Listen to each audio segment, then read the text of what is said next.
Mãe, esse oratório tão imponente. Quanto será que a senhora acha que vale se a gente vender? A voz de Sofia, minha nora, cortou o silêncio da tarde, e suas palavras me fizeram duvidar da minha própria audição. Seus olhos, antes dissimuladamente gentis, agora mediam o canto da sala onde eu guardava as memórias mais sagradas de meu falecido marido, Arthur. Sofia, pelo amor de Deus. O oratório do seu sogro é a única coisa. Minha voz falhou. Ah, mãe, por favor. Precisamos pensar nos vivos, não nos que já se foram, ela me interrompeu, com uma frieza que congelou meu sangue. A venda disso aqui poderia, no mínimo, nos proporcionar uma vida bem melhor. Naquele instante, não foi só a memória de Arthur que ela pisoteou, mas a minha própria alma. Caí num desespero profundo, uma escuridão que parecia não ter fim. E tem os juros do adiantamento, mãe. Meu filho Ricardo acrescentou, sua voz carregada de uma acusação que me feria como um punhal. A sua demora em decidir está custando dinheiro. É justo que a senhora pague por esses juros também. Até meu único filho, à luz dos meus olhos, agora me culpava, insistindo para que eu vendesse nosso lar para financiar a reforma da casa dos pais de sua esposa. Já está decidido, Helena. Venda a casa e rápido. O tom de Sofia não era mais um pedido, era uma ordem. Mas o que eles não sabiam, o que eles jamais poderiam imaginar, era o plano que eu, silenciosamente, já estava tecendo nas sombras de suas ameaças. Meu nome é Helena Vasconcelos, e tenho 71 anos. Desde que meu amado Arthur se foi, vítima de um infarto fulminante há 2 anos, vivo sozinha neste sobrado de 2 andares na Moca, um bairro tradicional de São Paulo, onde construímos nossa vida por 40 anos. Minha rotina é regrada e cheia de pequenos rituais. Acordo todos os dias às 6 da manhã. A primeira coisa que faço é preparar um café fresco, bem forte, e colocar uma xícara pequena diante do retrato de Arthur, no oratório de madeira escura que ele mesmo entalhou. Acendo uma vela e converso com ele sobre as trivialidades do dia. É o meu jeito de mantê-lo por perto. Depois, cuido da minha pequena horta nos fundos de casa.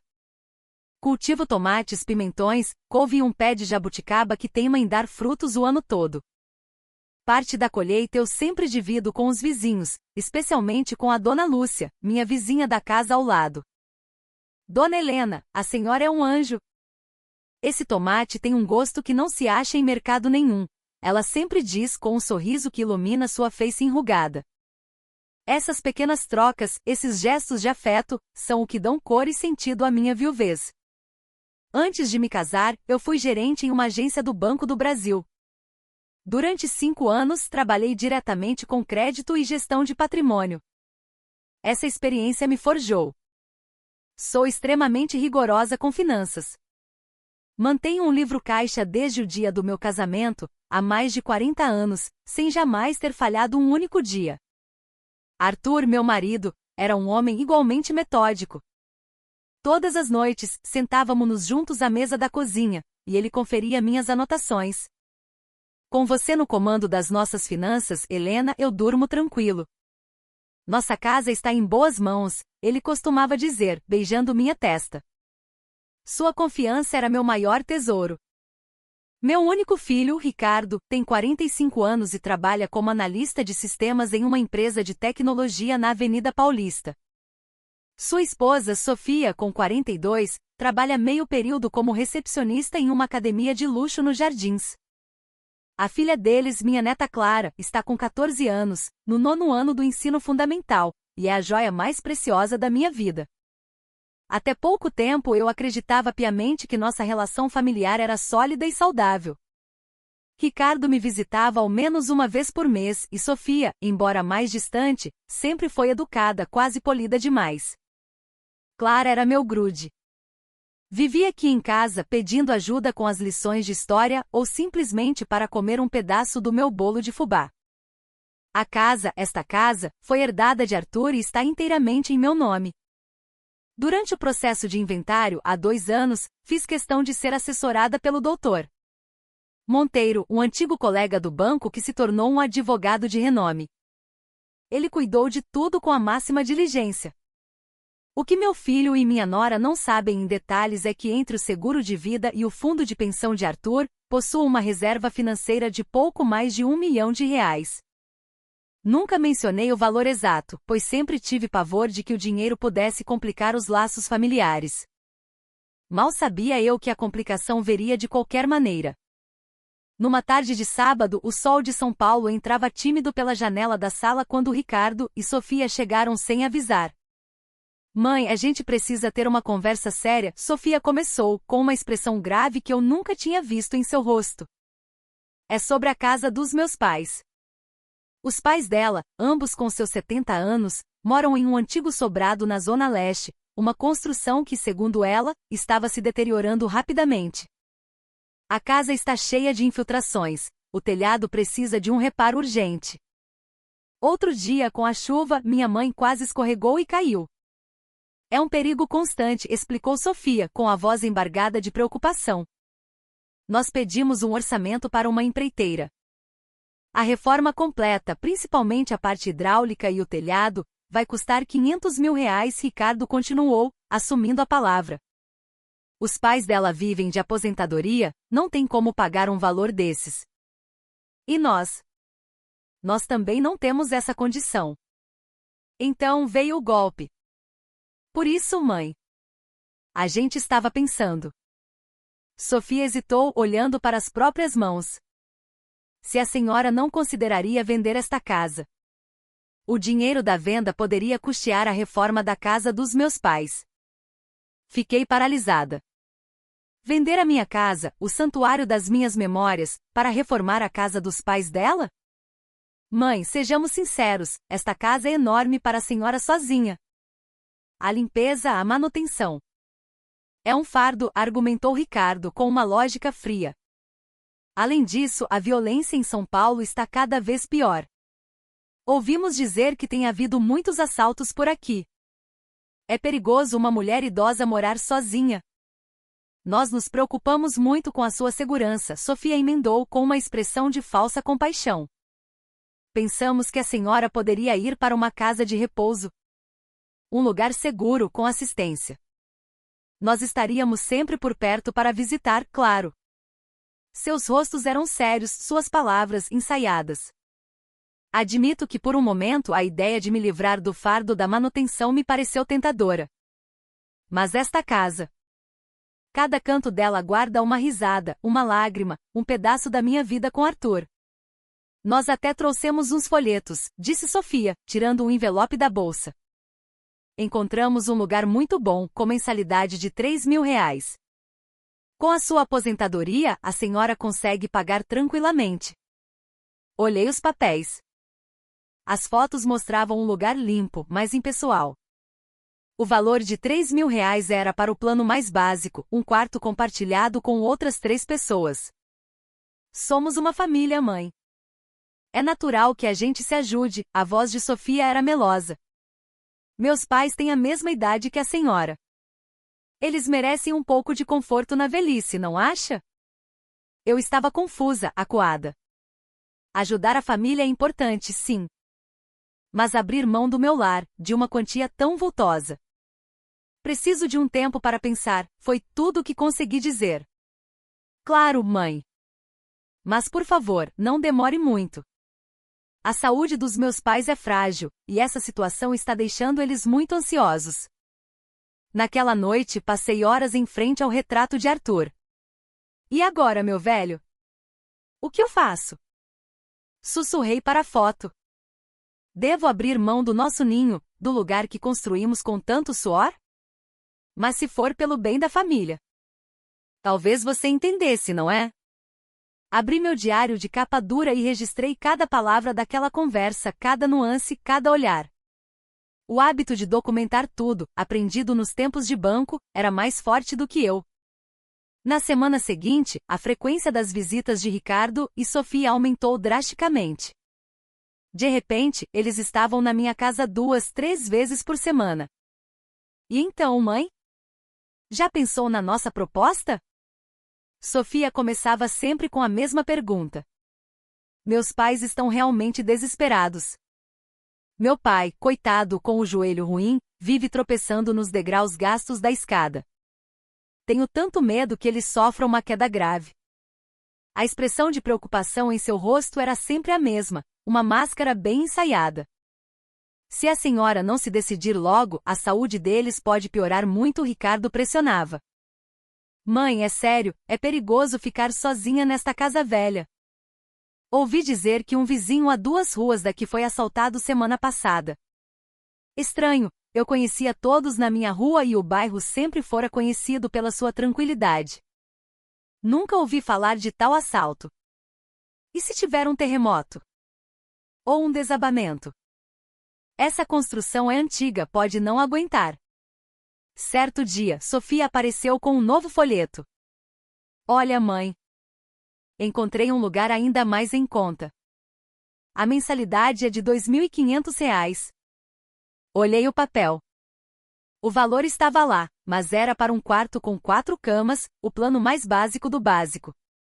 É um quarto compartilhado, mas assim a senhora faz amizade, não se sente sozinha, ela explicou com um sorriso forçado.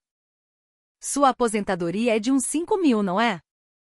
Se a senhora pagar R$ 2.500, ainda sobram R$ 2.500. Esse valor a senhora podia nos ajudar, né? Para complementar nossa renda. Ficaria bom para todo mundo. Senti um calafrio. O plano era claro, me enfiar num asilo barato e ainda sugar o restante da minha aposentadoria. Mas o pior ainda estava por vir. Para meu espanto, Sofia havia, sem qualquer autorização minha, contatado uma imobiliária para avaliar a casa. Mãe, o corretor está vindo para cá agora mesmo, ela anunciou, como se fosse a coisa mais natural do mundo. É bom a gente já ter uma ideia do valor. Mas eu ainda não decidi nada. Protestei. A gente vê o valor e depois a senhora decide, ora. Não custa nada, Ricardo interveio com uma autoridade que me chocou. O corretor, um homem apressado e de olhar ganancioso, avaliou a casa em R$ 600.000. Era um valor absurdamente baixo para um imóvel daquele tamanho e localização. A reação de Sofia, no entanto, foi de desapontamento. 600.000? Pensei que valesse mais. Ela murmurou para si mesma, mas eu ouvi. Assim, só sobram 100.000 para a gente depois da reforma. Fiquei atônita. Ela não estava apenas pensando na reforma. Já contava com o dinheiro que sobraria para o próprio bolso. Poucos dias depois, a verdade mais chocante veio à tona. Ao ligar para uma prima que morava perto dos pais de Sofia, descobri que a obra de reforma na casa deles já havia começado. Começou Helena. Uma barulheira danada. Trocaram o telhado todo na semana passada, contou minha prima. Confrontada, Sofia respondeu com uma tranquilidade assustadora. Sim, começamos. A saúde do meu pai não pode esperar. Precisamos dar um ambiente seguro para ele o mais rápido possível. Mas eu não concordei em vender a casa. Mas a senhora vai concordar. Tenho certeza disso, ela disse e pela primeira vez, vi um brilho gélido em seus olhos. O adiantamento para a empreiteira, R$ 200.000, Sofia havia conseguido através de um empréstimo pessoal com juros altíssimos. Para a construtora, ela informou que o restante do pagamento, R$ 300.000, seria quitado com o dinheiro da venda da casa da sogra. A obra já começou, não tem como voltar atrás agora, o tom de Sofia havia mudado completamente. A gentileza superficial se desfez como fumaça. Meus pais são mais jovens e mais importantes que a senhora. Tem mais vida pela frente. Sofia, que jeito é esse de falar? Uma casa desse tamanho para uma velha sozinha é um desperdício. A verdadeira natureza dela estava finalmente exposta. Ricardo, para meu horror, endossou as palavras da esposa. Mãe, encare a realidade. A obra começou. A senhora quer que a gente assuma uma dívida de R$ 500.000 sozinhos? Quer arruinar a vida do seu único filho? Se não quer vender a casa, então pague com as suas economias. A senhora também tem responsabilidade nisso. Responsabilidade? Que responsabilidade eu tenho em uma decisão que vocês tomaram pelas minhas costas? Minhas lembranças com Arthur, as histórias que eu contava com tanto carinho, foram descartadas por Sofia como conversinha de velho. Idosos têm que viver de acordo com suas possibilidades. Chega de luxo. A cada palavra, uma parte de mim morria. Mas a crueldade deles não conhecia limites. Eles começaram a usar minha neta, Clara. Clara, vai lá pedir para a vovó vender a casa. Diz que é para o bem da família. Ouvi Sofia instruindo a menina. Clara, com os olhos cheios de lágrimas, veio até mim. Vovó. Vende a casa, por favor. Ela soluçou. A mamãe fica muito brava. Eu tenho medo dela. Abracei minha neta com força, enquanto uma raiva avassaladora por Sofia fervia dentro de mim. Usar uma criança, a própria filha, em um jogo tão sujo. É para o futuro da Clara também que precisamos de dinheiro. Sofia justificou sem um pingo de vergonha. A casa dos avós dela vai ficar linda, ela vai adorar visitar. Clara, sentindo-se presa no meio daquele conflito, começou a me evitar. Nossas tardes de bolo e lição de casa acabaram. Eles haviam conseguido destruir até mesmo o laço mais puro que eu tinha. Meu coração se partiu em 1000 pedaços. E então o golpe final, o ato que selou o destino deles. Numa tarde, enquanto eu limpava o pó do oratório de Arthur, Sofia entrou na sala. Seus olhos percorreram a madeira escura, a foto do meu marido, a pequena santa que ele tanto estimava. Mãe, esse oratório tão imponente. Quanto será que a senhora acha que vale se a gente vender? O mundo parou. Sofia, pelo amor de Deus. O oratório do seu sogro. Ah, mãe, por favor. Precisamos pensar nos vivos, não nos que já se foram. Sua voz era uma lâmina de gelo.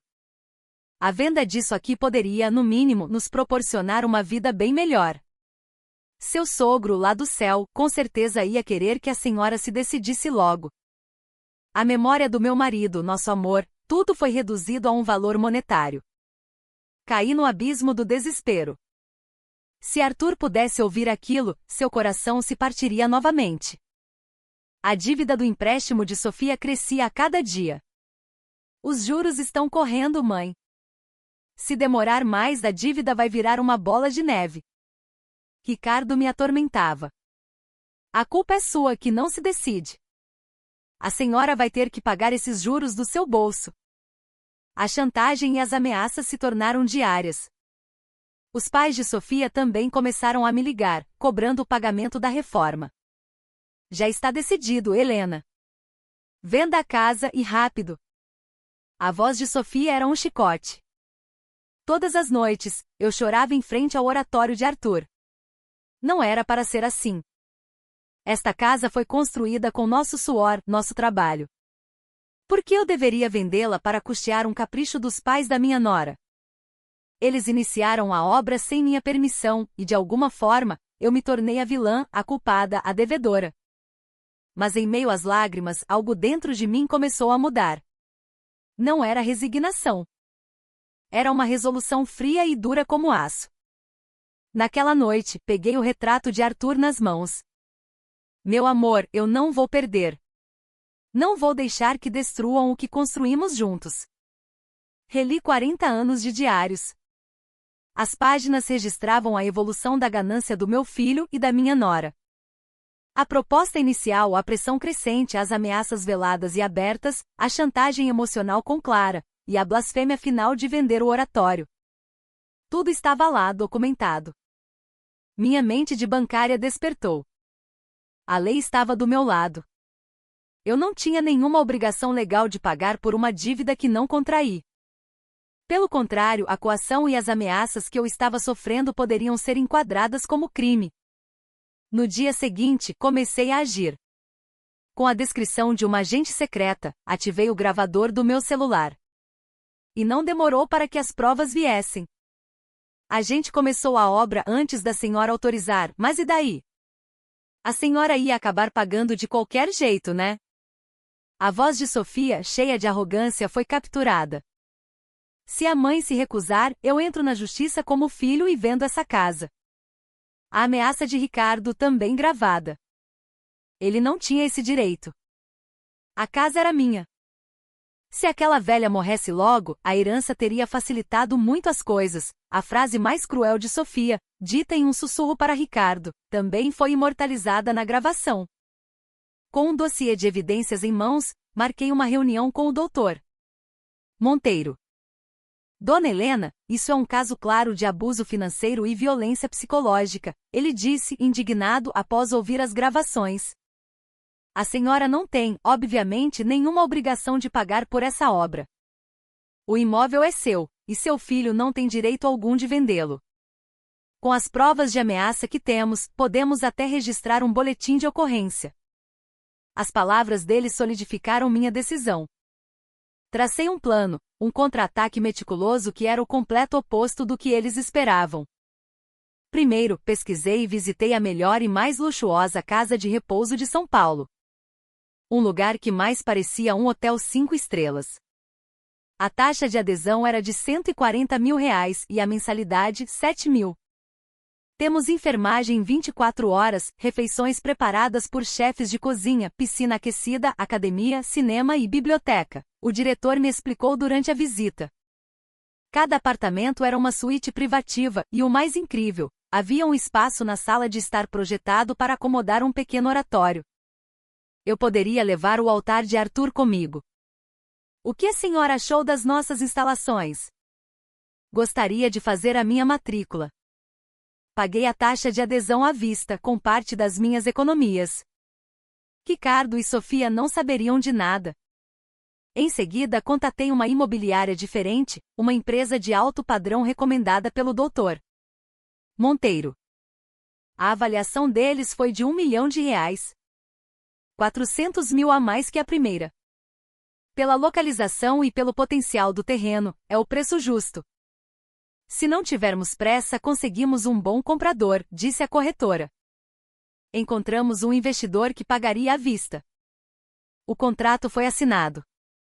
Finalmente transferi o restante das minhas economias, mais R$ 1 milhão da venda da casa, para um fundo de investimento fechado gerido pelo Dr. Monteiro. Um cofre impenetrável. Meus filhos jamais teriam acesso àquele dinheiro. Tudo estava pronto. Eu só precisava esperar pelo momento certo. E o destino, em sua ironia, me presenteou com a oportunidade perfeita. Recebi uma ligação de Ricardo dizendo que eles passariam o sábado na casa dos pais de Sofia para verificar o andamento da reta final da obra. Aquele era o meu dia D. Assim que o carro deles dobrou a esquina, iniciei a última arrumação. Roupas, alguns livros, as fotos mais queridas e, claro, o oratório de Arthur, cuidadosamente embalado. Era a despedida de 40 anos de história. Arthur, meu amor, estamos de mudança. Vamos para um lugar novo, onde teremos paz. Tenho certeza de que você vai gostar. O carro da casa de repouso, um sedã preto e confortável, chegou pontualmente. Senhora Vasconcelos? Viemos buscá-la. Respirei fundo e senti uma onda de euforia e liberdade. Antes de sair, deixei uma carta sobre a mesa de jantar. Ricardo e Sofia, eu me mudei para uma casa de repouso. Esta casa foi vendida. Não tenho qualquer obrigação de pagar por dívidas que não contraí. A partir de agora, qualquer contato deverá ser feito através do meu advogado, Dr.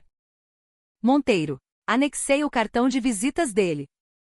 Ao chegar ao meu novo lar, fui recebida com um calor humano que há muito não sentia. Seja bem-vinda, Dona Helena. Preparamos sua suíte. O apartamento era espaçoso, ensolarado e no canto da sala, o oratório de Arthur já estava instalado, como se sempre tivesse pertencido àquele lugar. Ah, Arthur! Que lugar maravilhoso! É como viver num hotel. Senti uma paz que me escapava há meses. Era o começo da minha nova vida. Posso imaginar a cena quando Ricardo e Sofia voltaram, no fim da tarde. A placa de vendido da imobiliária fincada no meu antigo jardim deve ter sido o primeiro choque.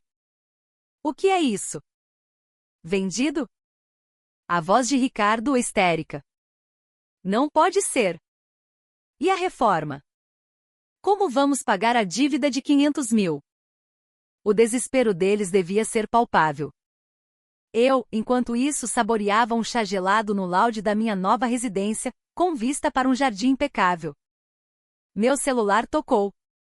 Era Ricardo, afobado. Mãe? Que palhaçada é essa? O que significa isso? Ricardo, eu decidi viver a minha vida em um lugar de minha escolha, respondi com uma calma glacial. E a dívida de 500 mil? Como a gente faz? Isso é um problema que vocês criaram. Eu não tenho nada a ver com isso.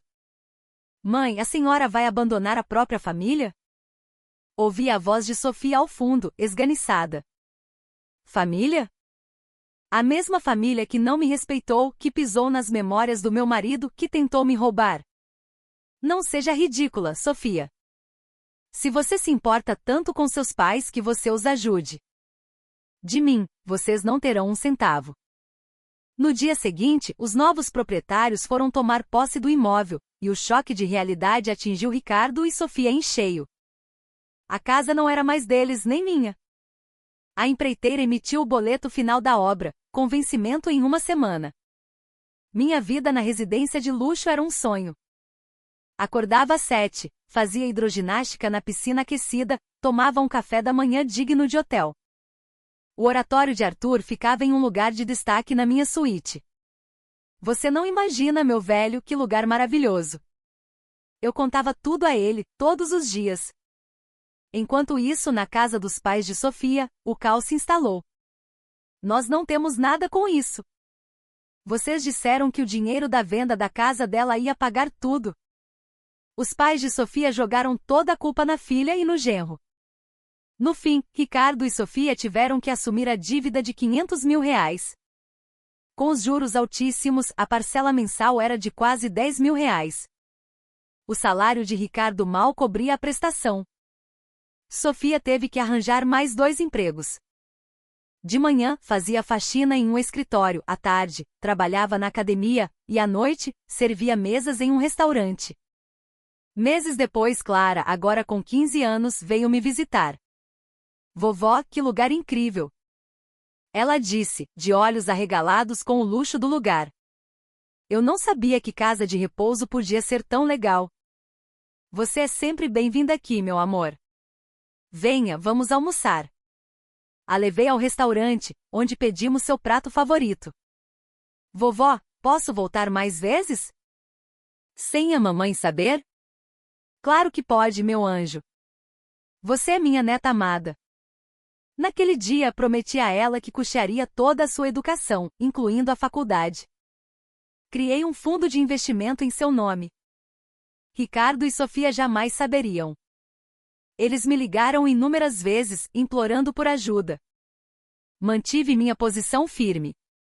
Doutor Monteiro, minha decisão foi correta? Perguntei ao meu advogado. Dona Helena, sua decisão foi perfeita. O que aconteceu com a família de Sofia é consequência direta dos atos deles. Com a venda da casa e minhas economias sendo bem administradas em fundos de investimento, eu tinha o suficiente para viver confortavelmente pelo resto da vida. O dinheiro que sobrasse seria para o futuro de Clara e para doações a instituições de caridade. Comecei a me envolver nas atividades da residência. Fui eleita representante dos moradores. Criei um grupo de apoio para idosos que sofriam abusos financeiros de suas famílias, e minha história foi parar na televisão local. Você não precisa arcar com a responsabilidade por dívidas que não contraiu. Seu patrimônio é seu, e você tem o direito de usá-lo da maneira que achar mais valiosa, declarei na entrevista. Meu filho e minha nora, ao me verem na TV, devem ter ficado boquiabertos ao descobrir a dimensão da minha nova vida. A casa dos pais de Sofia, com a dívida da reforma não paga, foi a leilão judicial para quitar a dívida com a construtora. Eles tiveram que se mudar para um pequeno apartamento alugado pelo governo. Romperam completamente as relações com a filha e o genro. 2 anos se passaram. Comecei a dar aulas de arranjos florais na residência. A vida depois dos 70 não é nada mal, tornou-se meu lema. Tomando chá no jardim privativo da minha suíte, eu pensava, esta é a verdadeira alegria da terceira idade. Todos os dias eu converso com o retrato de Arthur. Meu amor, eu consegui. Protegi nosso patrimônio. Tenho certeza de que você está orgulhoso. Meu filho e minha nora ainda passarão mais de uma década pagando pela própria ganância. Sofia, isolada da própria família, vive em um estado de exaustão e amargura. Ricardo, conhecido em seu trabalho como o homem que tentou enganar a própria mãe, perdeu qualquer chance de promoção e faz bicos como motorista de aplicativo nas horas vagas. A culpa é da senhora. A senhora arruinou nossas vidas. Sofia ainda grita comigo ao telefone, nas raras vezes em que atendo. Mas ela está errada. Tudo é fruto de suas próprias escolhas egoístas. A única que ainda me resta como família de verdade é Clara. Ela me visita todo mês, fielmente. Vovó, você vem na minha apresentação de dança na escola? Claro, meu amor. Estarei na primeira fila. O tempo que passo com ela é sagrado.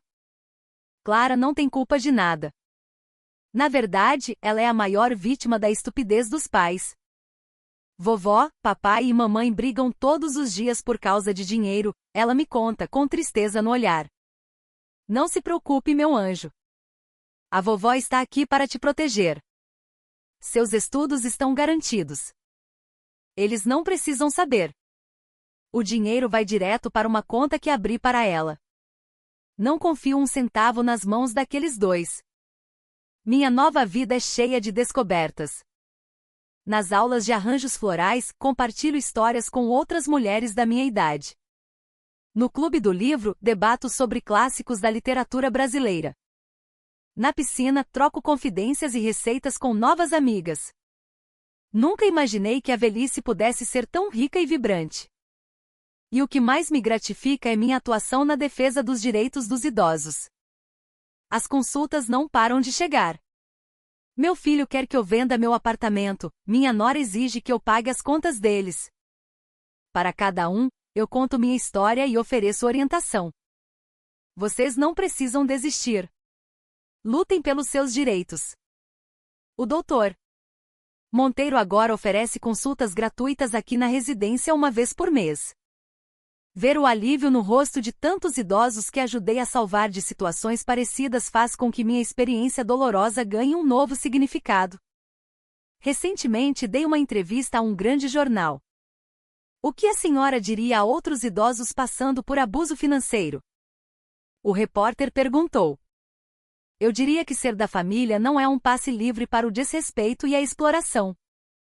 Conheçam seus direitos. Protejam o que é seu. A matéria teve uma repercussão enorme. Recebi centenas de cartas de apoio.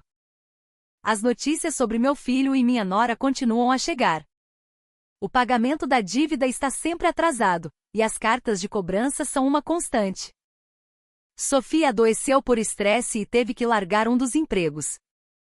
Ricardo, mentalmente exausto, comete erros constantes no trabalho e vive sendo humilhado por chefes mais jovens. Como diz o Dr. Monteiro, é a colheita do que plantaram.